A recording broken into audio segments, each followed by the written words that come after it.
Hello everyone, today Team Memory Makers will be presenting about how leisurely activities can help prevent the deterioration of short-term and long-term memories.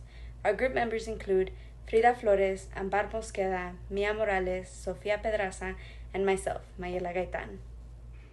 Good morning, my name is Frida and I'll be explaining how practicing leisure activities can benefit us. First of all, as mentioned in the book, leisure activities might help us prevent dementia and Alzheimer's disease. Secondly, these recreational activities can help us maintain our physical, psychosocial, and cognitive health.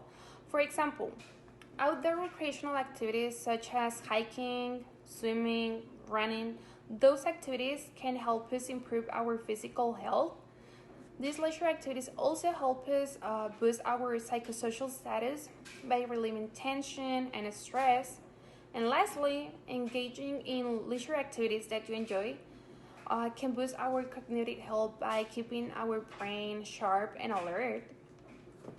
Some examples of physical activities that you can do are hiking, swimming, and cycling, and some examples of psychological activities that you can perform daily are playing memory cards, jigsaw puzzles, reading a book, and playing an instrument, among other activities that you can perform.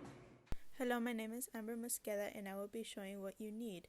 If you don't have any games, here's some alternatives that you can play for short-term and long-term memory. You don't have to get this specific game, but you can play some memory matching games. Again, some puzzles, or you can read this book that our class has been reading. 10 out of 10 recommend. A good long-term memory game to play is Rubik's Cubes. Now what Mia's gonna play is this memory matching card game. She will be playing this game in the next video, and if you want to keep track of how you're doing, you can get these pens or colorful pencils if you want. You also need a timer to keep track of time. Alrighty, good afternoon.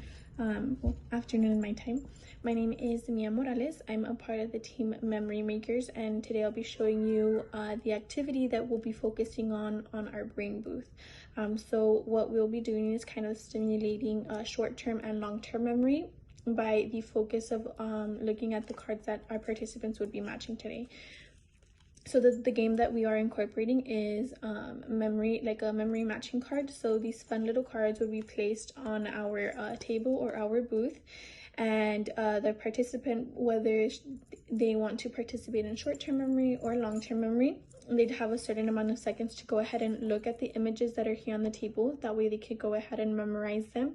Once that time is up, then we will go ahead and flip over the cards and mix them up as well as we can. Once they're mixed up, then the participant would also have a certain amount of time to go ahead and match them up into pairs.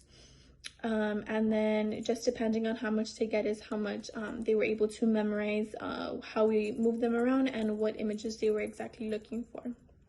So for example, we're going to be starting off with short-term memory. So for short-term memory, since it disappears in a shorter amount of time rather than long-term memory, we'll have a longer time to go ahead and look at the images.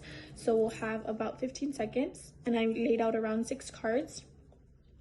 So we'll have 15 seconds to go ahead and look at them, and here the participant would just look at the cards, look at what images we're going to be looking for, what colors they have to associate with what images. And then once the time is over, I will go ahead and mix them up as fast as I can. Alrighty, so we turn around kind of like this. And then we'll just go ahead and start mix matching as best as we can. Kind of like this. Just like any other old card, regular card game. Alrighty. So here, alrighty. This should be good to go. And then they'll have around the same time to go ahead and try to match up the 6 cards as best as they can.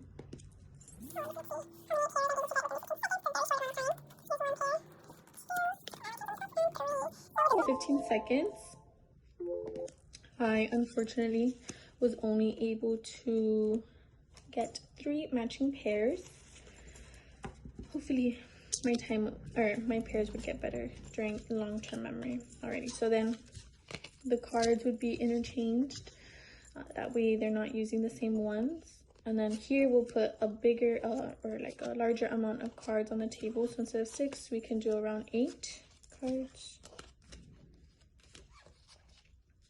And here, since we remember stuff a lot more clearly in long-term memory, we'll have a shorter amount of time to both look at the cards and match them up into pairs. So here I'll have about 10 seconds to go ahead and look at the cards, trying to really memorize like what I will be looking for. And then I'll have 10 seconds as well to go ahead and try to match up as best as I can the 8 pairs that are included.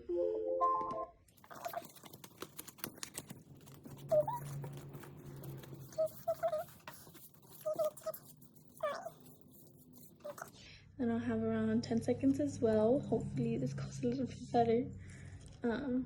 Okay, let's see how many I can get within these 10 seconds. 3, again, only 3 pairs.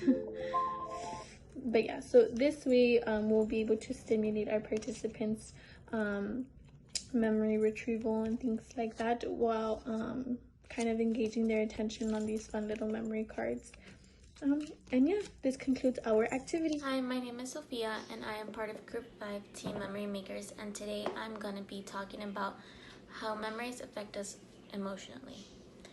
Emotions are known to play a part in whether or not we can remember a stored memory as we try and remember it.